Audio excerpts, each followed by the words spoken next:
नमस्कार, आप देख रहे हैं सच की पड़ताल और मैं हूं नगमा। सोशल मीडिया के जिन इन्फ्लुएंसर्स के कहने पर आप कुछ भी खरीद लेते हैं, कुछ भी खा लेते हैं और कहीं भी घूम आते हैं, उनकी सलाह एकदम निष्पक्ष होती है या फिर वो पैसे लेकर किसी का प्रचार करते हैं, ये अब उनको बताना ही होगा। यानी कि अलग अलग कंपनियों की वकालत करने वाली हस्तियों को अब पारदर्शिता बरतनी होगी। जो नए उपभोक्ता मामलों के विभाग ने इसको लेकर सख्त दिशा निर्देश जारी कर दिए हैं, ये दिशा निर्देश आज से लागू हो गए हैं। इनके तहत ये बताना ज़रूरी है कि अगर आपने कोई प्रचार किया है किसी प्रोडक्ट के बारे में, आप प्रमोट किसी प्रोडक्ट को कर रहे हैं, तो आपने ये पैसा लेकर किया है या आपने वाकई इसका इस्तेमाल किया है और आपको ये अच्छा लगा। वीडियो में प्रचार हो तो पूरे वीडियो में साफ शब्दों में लिखा हो। यही नियम लाइव स्ट्रीमिंग पर होने वाले प्रचार पर भी लागू होंगे। उत्पाद के लिए के प्रचार, पेड सामग्री की जानकारी की भाषा समान होनी चाहिए कि आप जिस चीज़ को एडवर्टाइज कर रहे हैं वो पेड प्रमोशन है, और जो कायदे कानून का पालन नहीं करेंगे उनको कार्रवाई के लिए तैयार रहना होगा। और सच की पड़ताल में आज हम यही सवाल आपसे पूछ रहे हैं कि सोशल मीडिया पर भ्रामक विज्ञापनों पर नकेल कसने की कोशिश क्या सही है? विकल्प आपके हाँ, नहीं और कह नहीं सकते। और हमारे सहयोगी हिमांशु शेखर मिश्र ने उपभोक्ता मंत्रालय के हवाले से बताया है कि आज देश में तकरीबन 1 लाख सोशल मीडिया इन्फ्लुएंसर्स हैं। 1 लाख सोशल मीडिया इन्फ्लुएंसर्स, और जो सोशल मीडिया के जरिए किसी भी उत्पाद के प्रमोशन का बाजार जो है वो बढ़ता ही जा रहा है। एक आकलन के मुताबिक अगले 2 साल में ये बाजार 2800 करोड़ से ज्यादा का हो सकता है। ऐसे में इस तरह के कानून सचमुच पारदर्शिता लाएंगे और लोगों को गुमराह होने से बचाएंगे, या इस बाजार को बढ़ाने में मदद करेंगे या इसकी राह में रोड़ा डालेंगे? इसका क्या असर होगा? इस बारे में बातचीत के लिए हमारे साथ हैं इमेज गुरु दिलीप चेरियन, लेखिका, योग शिक्षक और सोशल मीडिया इन्फ्लुएंसर इरा त्रिवेदी, और advertising standard council of India की सीईओ और सेक्रेटरी जनरल मनीषा कपूर। आप तीनों का बहुत बहुत धन्यवाद।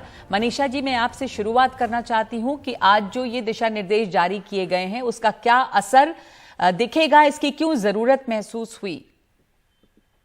तो जैसे आपने भी बताया कि जो सोशल मीडिया इन्फ्लुएंसर्स हैं ये काफी तादाद में आजकल आ रहे हैं और दिन ब दिन ये बढ़ता जा रहा है। तो एक तरीके से ये अभी जो एडवर्टाइजिंग की एक मेन स्ट्रीम बन गई है, ये पेरिफेरी पे नहीं है एनीमोर, ये मेन स्ट्रीम बन गई है। तो जो मेन एडवर्टाइजिंग पे जो नियम लागू होते हैं और जो जिन स्टैंडर्ड से उनको परखा जाता है, तो जरूरी है कि इस स्ट्रीम को भी एक तरीके से कुछ उसमें रेगुलेशन रहे ताकि कंज्यूमर्स प्रोटेक्ट हो। तो एस्की, जैसे कि शायद आप जानते हो कि हमने 2021 मई में अपनी जो गाइडलाइंस थी इन्फ्लुएंसर्स की वो लॉन्च की थी, और इसी एग्जैक्ट मुद्दे पे थी कि आप कोई प्रॉब्लम नहीं है, आप किसी भी प्रोडक्ट को एंडोर्स कर सकते हैं, पर एक ट्रांसपेरेंसी आपको लानी होगी और आपको बताना होगा अपने ऑडियंसेस को कि अगर आपका कोई भी मटेरियल कनेक्शन है, आपको अगर ये फ्री गिफ्ट मिला है, अगर आपको ये बार्टर में मिला है या आपने इस चीज के पैसे लिए हैं, तो एक ये बस आप ट्रांसपेरेंटली डिस्क्लोज कर दीजिए अपने ऑडियंसेस को। आपके ऑडियंसेस भी आपको इस बारे में ये तो देख के ट्रस्ट करेंगे। जी, तो ज्यादातर लोग अभी भी ये लिखते हैं, खास करके अगर आप इंस्टाग्राम या दूसरे सोशल मीडिया प्लेटफॉर्म देखें दिलीप चेरियन, तो लोग लिखते हैं कि ये पेड पार्टनरशिप है। तो इससे आपको लग रहा है कि जो दिशा निर्देश जारी हुए हैं, क्या बहुत बड़ी संख्या में ये हो रहा है अभी भी कि लोग ये बताते नहीं हैं और लोग इससे गुमराह होते हैं, और अब जो ये डायरेक्शंस लागू जारी किए गए उससे ट्रांसपेरेंसी आएगी? ट्रांसपेरेंसी तो होगा और यह बहुत जरूरी था, क्योंकि बहुत सारे लोग जो है वो बताते नहीं थे। जो लोग बताते हैं, मेरे ख्याल में इन 1 लाख लोगों से 10 या 20 हजार से ज्यादा लोग अपने जो इंटेंशंस है और पेमेंट है उसके बारे में कोई ट्रांसपेरेंसी दिखाते नहीं थे। जी, तो लोग कोई ट्रांसपेरेंसी नहीं दिखाते थे, ये आप कह रहे हैं। अभी हम ये पूछ रहे हैं, इरा मैं आपसे भी जानना चाहूंगी क्योंकि आप सोशल मीडिया पे आप हैं मौजूद और आपकी अच्छी फॉलोइंग है वहां पर, कि इससे आप जैसे लोग हैं जो बताते हैं कि अगर किसी चीज का प्रमोट कर रहे हैं तो उसके क्या फायदे नुकसान है, पर कितना ज्यादा लोग गुमराह होते हैं क्योंकि सोशल मीडिया पे इन्फ्लुएंसर्स की बहुत भीड़ है अब? देखिए, मैं इंटरेस्टिंग पॉइंट बताना चाहती हूँ यहाँ पे कि एक्चुअली इन्फ्लुएंसर्स जब एक पेड कोलैबोरेशन करते हैं और लोगों को बताते हैं, उनकी थोड़ी सी कीमत बढ़ती है क्योंकि फिर दूसरे ब्रांड्स को पता चलता है कि ये पेड कोलैबोरेशन है और यही इनका एक मीडियम है। क्योंकि आजकल बहुत सारे कंपनीज ये कर दी हैं कि लोगों से अनपेड कोलैबोरेशंस करा रहे हैं, बोले आप बार्टर में कर दीजिए इसको, बहुत सारे ब्रांड्स प्रोडक्ट्स हम आपको दे देंगे। ये पेड कोलैबोरेशन वाली चीज ये ब्रांड्स के लिए बहुत जरूरी है कि ये एग्जीक्यूट करें। इन्फ्लुएंसर्स के लिए तो इतना फर्क नहीं पड़ता। इनफैक्ट जब पेड कोलैबोरेशन पोस्ट होता है तो उनकी कीमत बढ़ती है। मैं इसकी बोल रही हूँ, जो इन्फ्लुएंसर जो आ रहे हैं जिनकी 10,000 15,000 ऐसी फॉलोअर्स हैं, इनको हम बोलते हैं नैनो इन्फ्लुएंसर्स या माइक्रो इन्फ्लुएंसर्स। तो जो नंबर्स आ रहे हैं हमारी कंट्री में वो आ रहे हैं नैनो एंड माइक्रो इन्फ्लुएंसर्स की। जो ऊपर बड़े बड़े हैं जिनकी 1 मिलियन प्लस फॉलोअर्स हैं, 100,000 प्लस फॉलोअर्स हैं, उनकी तो अभी भी नंबर कम है। पर जो ये बहुत बड़ा बूम आने वाले है वो है nano influencers and micro influencers से। और इनके लिए पेड कोलैबोरेशंस तो एक अच्छी चीज होती है उनके ब्रांड के लिए। तो actually these guidelines are very important कि ब्रांड्स इनको फॉलो करें एक बहुत ही स्ट्रिक्ट तरीके से।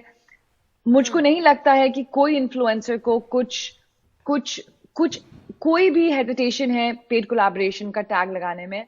ब्रांड्स को होगा क्योंकि ब्रांड्स को ये लगता है कि जो इन्फ्लुएंसर्स हैं ये दिखाएं कि इनको इनको विदाउट पेड कोलैबोरेशन हमारा प्रोडक्ट बहुत पसंद आ रहा है।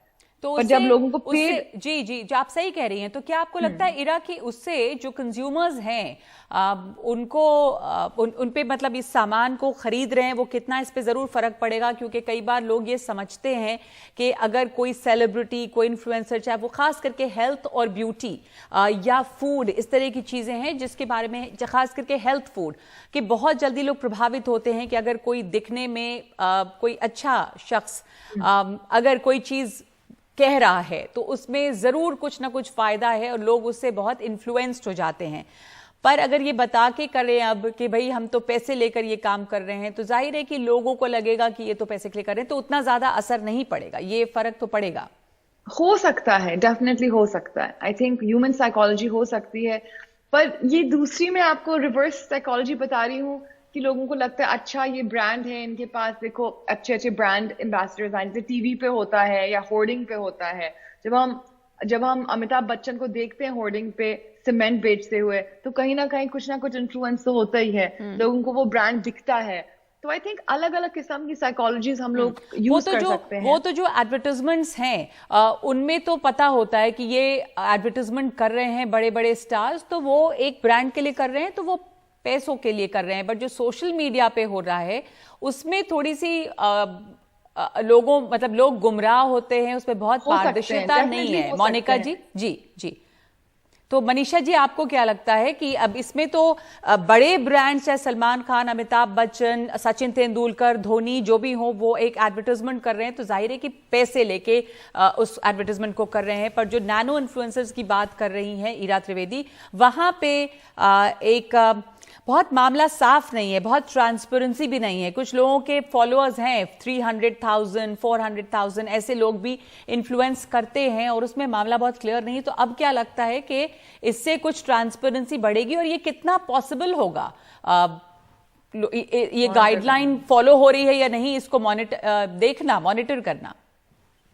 नहीं तो ये हम एक्चुअली देख रहे हैं कि पिछले 1.5 साल से ये थोड़ा सा तो इवन एनेक्डोटली पता चल रहा है कि ज्यादा से ज्यादा आप देख रहे हैं पेड प्रमोशन सामने आ रहे हैं या इन्फ्लुएंसर्स हैशटैग के जरिए ये कम्युनिकेट कर रहे हैं। तो डेफिनेटली इस चीज की तादाद बढ़ी है अवेयरनेस के साथ साथ। और हमें ये भी मालूम पड़ा है कि जैसे इन्फ्लुएंसर्स और ब्रांड्स कॉन्ट्रैक्ट्स जो बनाते हैं उसमें भी अब ये आने लगा है कि जो हम ये इस चीज को हम डिक्लेयर करेंगे। तो आई थिंक ये धीरे धीरे इस चीज की जैसे जानकारी बढ़ती है तो हम देख रहे हैं कि एक सिस्टेमिक भी एक्सेप्टेंस इसका आ रहा है और इंडस्ट्री इसको देख के बढ़ रही है। बट डेफिनेटली हम ये नहीं कह सकते कि 100% कंप्लायंस है आज की तारीख में। और पिछले 1.5 साल से ASCI भी एक आर्टिफिशियल इंटेलिजेंस सॉफ्टवेयर के बेसिस पे ऐसी वायलेशंस हम उठा रहे हैं। इनफैक्ट पिछले साल हमने 5,500 जो एड्स लिए थे उसमें से 30% इन्फ्लुएंसर वायलेशंस की तादाद थी उसमें।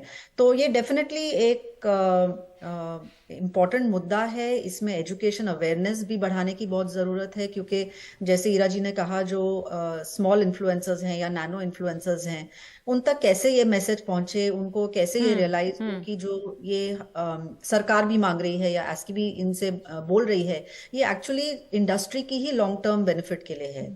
जैसे अगर कंज्यूमर्स ट्रस्ट करेंगे इन्फ्लुएंसर्स को और ब्रांड्स को इन प्लेटफॉर्म्स पे, तभी ये कॉमर्स सालों साल तक चलता रहेगा। तो ये अगर की बात आती है तो वो ये अपने आप इकोनॉमी टूट जाएगी। जी दिलीप चेरियन, ये सोशल मीडिया पर जो कारोबार है वो बहुत ज्यादा बढ़ने वाला, अगले 2 साल में एक आंकलन है कि बाजार 2,800 करोड़ से ज्यादा का हो सकता है। तो ऐसे में जो ये कानून अब आए हैं वो आपको लगता है कि इस बाजार के लिए मददगार साबित होंगे, मदद करेंगे, या आपको लगता है कि कुछ इससे राह में रोड़ा आएगा? मुझे नहीं लगता कि ये जो इस बाजार की जो बढ़ोतरी में इन्फ्लुएंसर्स की बहुत अहम कोई रोल है। नैनो इन्फ्लुएंसर्स के बारे में अगर हम कहें तो वो माइक्रो ब्रांड्स के लिए सबसे ज्यादा अधिकतर इम्पैक्ट होता है।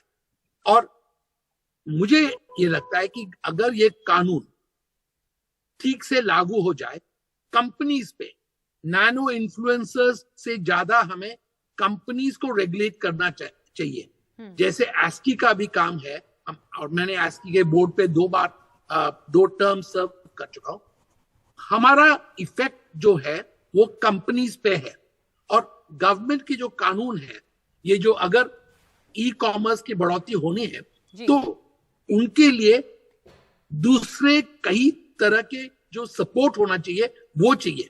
इन्फ्लुएंसर्स बढ़ जाए या कम हो जाए उससे मेरे ख्याल में कुछ खास फर्क नहीं पड़ने वाला है। पर यह है कि छोटे ब्रांड्स के ग्रोथ के लिए नैनो इन्फ्लुएंसर्स बहुत ही इंपॉर्टेंट है, और अधिकतर जो नए कारोबार जो खुलेंगे वो छोटे कारोबारी होंगे और उसी से ही नंबर्स बढ़ेंगे। जी जी, धन्यवाद आप लोगों का अपनी राय देने के लिए और बताने के लिए कि इस फैसले का क्या असर हो सकता है। धन्यवाद आपका मनीषा, ईरा त्रिवेदी, दिलीप चेरियन। इसके बाद आपकी राय जानना चाहेंगे कि आप लोग क्या सोचते हैं इस पर। सोशल मीडिया पर भ्रामक विज्ञापनों पर नकेल कसने की कोशिश सही है? आपके विकल्प हाँ, नहीं और कह नहीं सकते। और एक ब्रेक के बाद दिखाएंगे हम आपको सच का मीटर।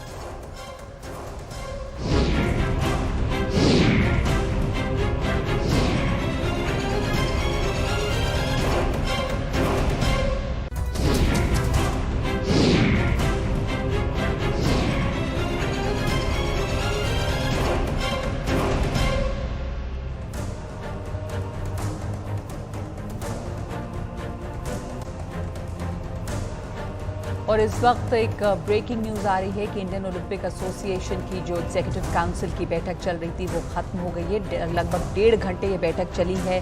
7 सदस्यों की कमेटी बनी है, ये खबर आ रही है। ये खिलाड़ियों का जो मामला है, जो टकराव बना हुआ है, जंतर मंतर पे धरना जारी है, उसको रिजॉल्व करने के लिए अब ये 7 सदस्यों की कमेटी बनी है। और कमेटी पहले खिलाड़ी से, उसके बाद कुश्ती संघ से बात करके फैसला लेगी।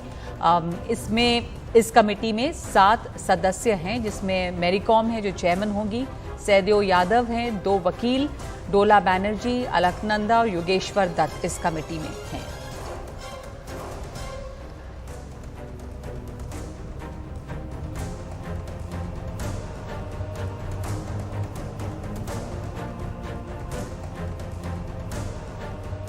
और अब सच की पड़ताल में हमारा आज का सवाल, सोशल मीडिया पर भ्रामक विज्ञापनों पर नकेल कसने की कोशिश सही है? इसमें 84% लोगों का कहना है हाँ, और 13% लोगों का मानना है कि ये गलत है। 3% की इस पर कोई राय नहीं है। तो सच की पड़ताल में आज के लिए इतना ही। नमस्कार।